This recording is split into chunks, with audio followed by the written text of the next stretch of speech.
she's outspoken when it comes to civil rights and politics, and even ran for Robert Ford's then-vacant South Carolina Senate seat.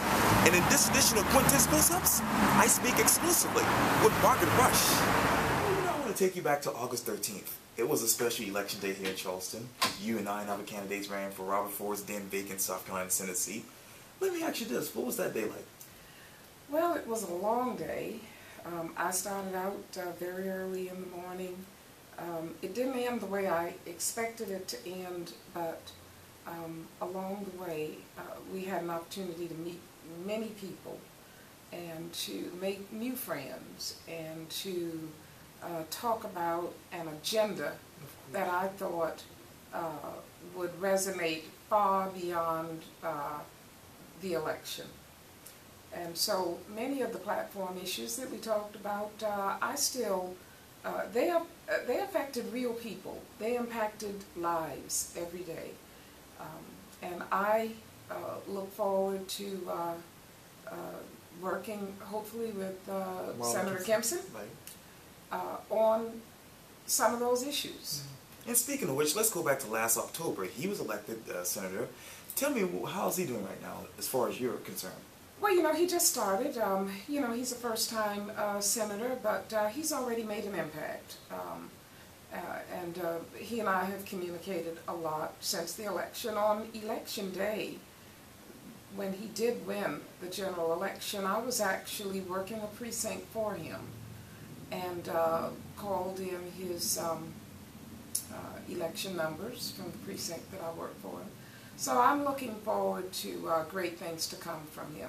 Yeah. As long as he keeps the perspective of understanding the geographical alignment of Senate District 42, recognizing, of course, that you are a representative for the entire state, but you must recognize the unique differences associated with your district. And I think he has a perspective on that. And, you know, let's go even way back to May 31st of last year. It was the day when Robert Ford resigned. Where were you when you got the news? Well, I was actually, one of the few times I was actually in the state, but I was in Aiken, South Carolina. I have a project going up there, and we're building a health clinic. Yes. And I happened to be there when I got the information. However, with all of the news reports leading up to that, I was not surprised that it would have ended that way. Yes, indeed. And besides politics and civil rights, tell me, how are you? Well, I'm just fine. I'm very busy. You could see that from all that's been going on around here today. But you know, I'm in construction management, right. And sometimes I think about just how blessed I have been and how diverse my background really is, because I'm able to move in and out of different professions, and you think I've been doing it all my life. Now, I had a unique advantage. Being involved in construction management and doing the things that I do, I had an opportunity to work with contractors. You know, I was a highway commissioner for 12 years, so I had an opportunity to get to know and understand the obstacles to opportunities that they were faced with every day. And so I just naturally transitioned right into this role. Yeah. And I've been doing it. But let's talk about your time on the Highway Commission. Sure. Because you have an interesting story to tell about that. Oh, well, you know, I mean, when I was offered the appointment, sure, I was 29 years old. My age. By then candidate Dick Riley, who went on to not only become a governor 2 terms, right, but also Secretary of Education. And, you know, I still am in communication with him. Okay. And, but I became the first African-American to serve on the Highway Commission. Should not have been. The first African-American to serve on the Highway Commission since it was created in 1917 should have been DeWitt Williams, a former senator from Berkeley County. Okay. But the commissioner from Charleston at that time was Robert Scarborough. He had served his 4 years. He did 2 years of Mr. Williams' term. Right. It was an agreement by the delegation. Sure.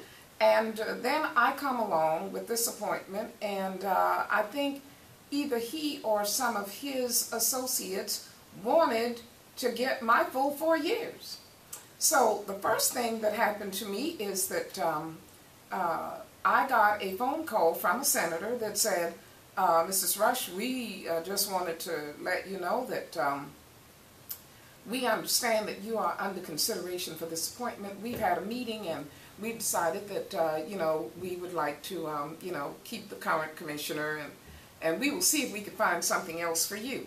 And I said, well, Senator, if nothing more than a matter of professional courtesy, I think I should have been invited to the meeting since it is my decision to make. So thanks, but no thanks. Well, he wasn't happy with that. The next thing I find out, they have organized women, and they were sending telegrams to the governor telling him that the Highway Commission was not the place for a woman, and that didn't work. And then they got to my employer at the time. I worked at Westvaco. I was in import-export, and I loved it. Oh, good. And I had been there for 7 years at the time. Right. And my management called me in, and they said, we understand that you are under consideration for this highway appointment, and we just wanted to let you know that that would be a conflict of interest, you know, with your employment here. And I said, well, now, you know, with Westvaco, they were involved in, you know, timberland. Right. And, you know, we took the pine trees and they squeezed the pine oil out. Well, I said, if the manager of the timberland division, who is the chairman of the Forestry Commission, if that is not a conflict, what would be the conflict with me being on the Highway Commission? Well, he could not tell me what that conflict was, but I said, well, the Attorney General has to represent all state officials, and I am going to take the oath of office. He will have to represent me. I happen to have one of his cards, and I gave my division manager the card. I never heard any more about that, but you know, I went on to serve for 12 years on the Highway Commission. And let's continue to walk down the controversy lane. As you know, Obamacare has been controversial. Tell me this, what are your thoughts about that? Well, I don't have any doubts about Obamacare or the Affordable Health Care Act is what it really is. I was an NTL for the Obama team. Right. I supported him in 2008 unequivocally, and I supported him in his re-election bid. And right here in this room, we had the you know, phone calls being made into North Carolina. And I told the girls one night, I said, you know, we should really document some of these comments that we're getting. I happened to be on one of the calls one night, and I had a guy that answered his phone. I said, my name is Margaret.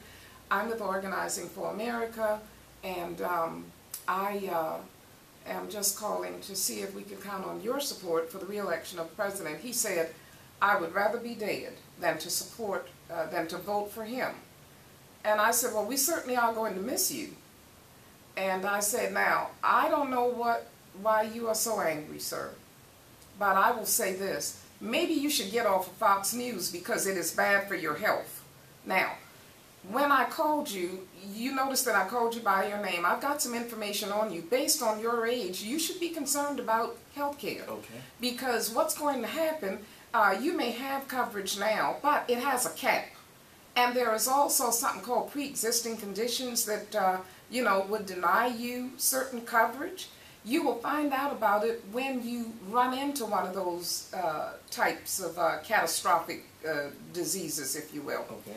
Well, and then what's going to happen, you're not going to have enough coverage to pay for that. So you will be relegated to, hopefully, indigent health care, if that's what happens, because the worst case scenario is they'll just let you die.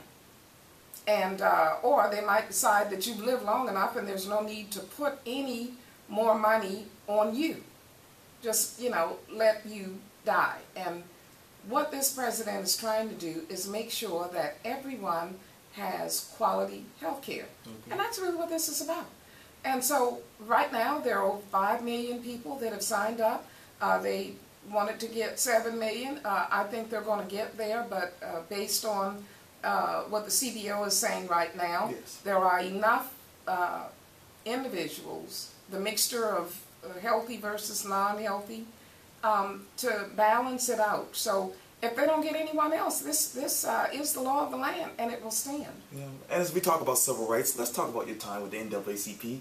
Oh my gosh. Age. Yeah, you know what? I got involved at the age of 12. Yeah. So, and I will never forget, you know, I walked in and out of agencies, department stores, when they were negotiating for job opportunities.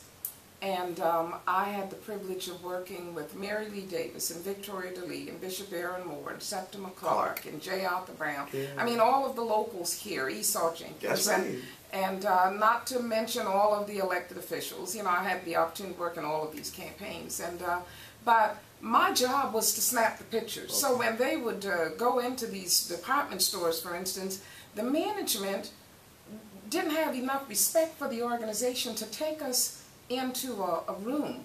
They would just stand right there in the middle of the floor and talk to us. And so we made the mistake of me attempting to try to get the pictures. They didn't want pictures like that. You know, no pictures. So the organization got smart. So they would go in and I would come separate as though I was not even with them. So as they are standing there in the middle of the floor, then I come up quickly and I get the pictures. Wow. So that's how that happened. And because of that experience, sure. When the schools were being integrated, I had a sister that was assaulted by a Charleston County school teacher. She was trying to get to a swing in the schoolyard at recess one day, and this teacher grabbed her. Oh, yeah. And she squeezed her so tight. Right. All of her fingernails were cut into her skin. Well, of course, I knew what to do. Sure. I contacted Mrs. Mary Davis, who contacted Matthew Perry. And of course, Matthew Perry was my mother's lawyer, and that's how I got an opportunity to meet him. And of course, he prevailed in that case on her behalf. Wow, wow. I want you to think for just a second. I'd like to do this called Describe to Me the Following one word. Mm-hmm. One word to describe Voorhees College. One word. Just to, you know, expedite the interview. Well, it's an HBCU. Yes. It's historical. Yes. Barnes Wilson High School. Hey, the Mighty Cobras. North I was one of them. Yes, that's right. North Charleston. Hometown. Yes. Margaret Rush. Optimist. Yes. Let's talk about family quickly. Let's talk about your husband, George, because from what I heard, you actually met him in Baltimore. Actually, I did. I met him in Baltimore, Maryland. And, you know, with a name like Rush, what a perfect name for me. You know, I mean, I've had the occasion to be stopped by the Highway Patrol, and one of the officers said to me, Margaret Rush, where are you rushing to? So, you know, great name. I'm always in a rush, so it's a perfect name. Yes. But, yeah, we met in Baltimore, Maryland. It just happened that he was from South Carolina, and so was I. Right. And, you know, he has been my rock. He doesn't like to get out front. Oh, yeah. But he knows that this is my passion. He supports me, and he allows me to be able to do the things that I want to do, because I believe that we all have a calling in life. I just happen to believe that God has chosen me to be a voice, maybe never to be elected, but I believe that he has chosen me to be a voice for those who do not have one. Having been an arbitrator and a conciliator for the Department of Labor, I had the opportunity to sit on the other side of the table. I conducted administrative hearings when individuals felt that their rights in the workplace had been violated. I got an opportunity to meet a man that's referred to as the father of affirmative action, Arthur Fletcher. Oh, yes. I was a pallbearer at his funeral, but I learned so much from him, and I will never forget. He said, Margaret, I don't want to take all of this knowledge that I have to the grave. That's why I know so much about federal law Title VII. I'm sorry, Title VI. And when I mention 7, most people that you meet will know or understand something about Title VII, because it deals with anti-discrimination in the workplace, and it was enforced by the Human Affairs Commission, so they know that. Yes, yes. They don't know too much about federal law Title VI, though. It is a part of the 1964 Civil Rights Act, and it said very clearly, it deals with how you can and cannot spend public funds. So it says public funds to which all taxpayers of all races contribute cannot be spent in any way that encourages, entrenches, or subsidizes racial discrimination. And in the absence of compliance, the remedy shall be, not may and not might, the remedy shall be that a Title VI complaint can be filed, and it would have the impact of freezing all of the funds until an amicable resolution has been found. Wow. And it didn't stop there. It went on to say that minorities, and at that time, that did mean African Americans, that minorities shall be included in the planning, the distribution, and the expenditure of public funds. Wow. Wow. And it didn't even stop there. It went on to say, if you take advantage of a tax break or a tax credit, you are subject to all of the provisions of Federal Law Title VI. So there are no exceptions. Okay. If affirmative action went out of the window tomorrow, it would have no impact on Federal Law Title VI. But there are so many laws that were intended to make life easier for us as a people and as a specific ethnicity that we just don't quite understand, or that we have never really gotten too in-depth with, because if decision makers and lawmakers really understood the power of Federal Law Title VI, most of our problems would be over, because there can be no board, no organization, no association, no coalition, no group that receives and spends public funds that excludes from participating in the planning, the distribution, and the expenditure of those funds. Wow. That's the law. Yeah. And then another law that I think we have missed the boat on is the Community Reinvestment Act.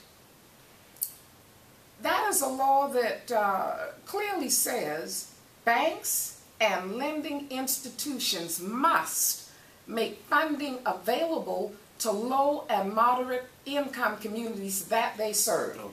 And any bank, any federal credit union, if you walk in there, the law says conspicuous. You must be able to see conspicuously posted on the wall a plaque that says we comply with the Community Reinvestment Act. Now, I talk to a lot of bankers. Of course. I don't know any bank in this state, and since we are in South Carolina, I don't know a bank here that is in compliance with federal law, with the Community Reinvestment Act. Yes.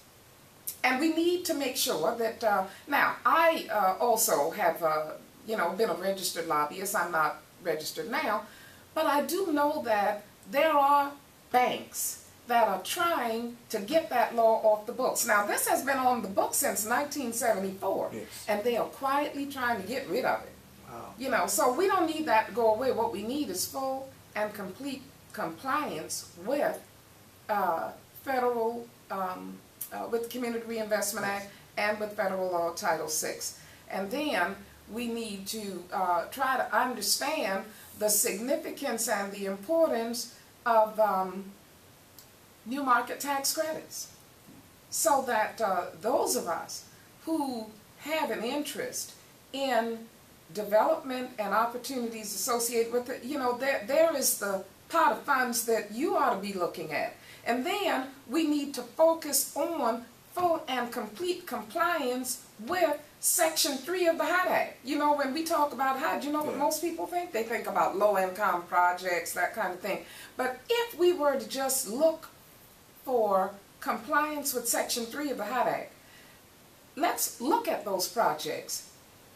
Section 3 says that you have got to do a survey to know who's all living in your complex, what their skill levels are and all of that, so that when contracts are awarded, you must make sure that those individuals get an opportunity. So if we were doing what should be done with Section 3 of the HUD Act, why is it that some minority concern doesn't have the plumbing contract or the electrical contract or the painting contract or the plumbing contract or the landscape contract? There shouldn't be all of this high unemployment in the African American community if we were pushing for compliance with Section 3 of the HUD Act. So those are things that really bother me, and that's one of the reasons that I think I wanted to win. I am concerned about a DHEC study that was done on the neck area where I grew up. Oh, yeah. It said the neck area had the highest concentration of cancer in the state. Wow. Now, someone should have been concerned about that. My father died at the age of 34, working at what was then called the VC Mill. It's now Rhodia. Right. Bottom line is, they're still doing the same thing there that they did then. All right, now, my father and my grandfather both died of lung-related diseases. And when I look at what comprises the neck area, now I don't know if you're familiar with all these names, but you know, from the Magnolia. Yeah, Rosemount. That's right. Rosemount, Silver Hill, Right. Howard Heights, Right. Union Heights, Yeah. you know, Winslow, Ackerby, all of that is considered to be neck area. And then when you think about this state where we are fighting accepting the Affordable Health Care Act, when in fact it's industries like what is comprised in the neck area that created poor qualities of health. Do you realize how many people I personally know that died of cancer, lung-related diseases? Sad. We don't know, but I think that if we were to follow up on that DHEC study, we may get some answers. Yeah. And I hope that, again, our Senator Marlon Kimpson will take a look at it. All right. And look at that DHEC study, because it's there. Yeah. Speaking of hope, let's talk about your next chapter briefly. What's next for you? Well, you know, I am really very happy doing what I do. I mean, I get the opportunity to travel. I have people that say to me when they call, what state are you in right now? You know, because I'm subject to be somewhere. Yeah. But I really do enjoy doing what I do, but I also can't get away from what I believe is my calling, and that is helping mankind. So even in the work that I do now in construction management, I get the opportunity to coordinate on-the-job training programs, intern development programs, helping contractors understand the importance of certification. Now, it does not authenticate the quality of your work, but it's just one of those requirements that's there that says, hey, you've got to have this because, you know, it's an industry requirement. And so I also try to help educate decision makers about delivery methods and what they can do to make sure that if they pass these bond referendums, you say, I want to make sure that my local contractors get a fair share of this work. Well, delivery method pretty much controls that. Yes. So I try to educate them about the differences in the delivery methods, whether it's design bid bill or CM at risk. You know, I try to help them understand what it all means at the end of the day. And of course, for the benefit of those who are not able to, for whatever reason, download those plans. You saw in my office, I've always got plans so that if they need to do a takeoff, they can come right in here to this conference room and use this table and do a proper takeoff. Yeah. Well, Margaret Rush, it was so great talking to you. Well, it was my pleasure. Thank you. And we'll have to do this again. Yes, yes, I enjoyed it. Thank you. Thank you.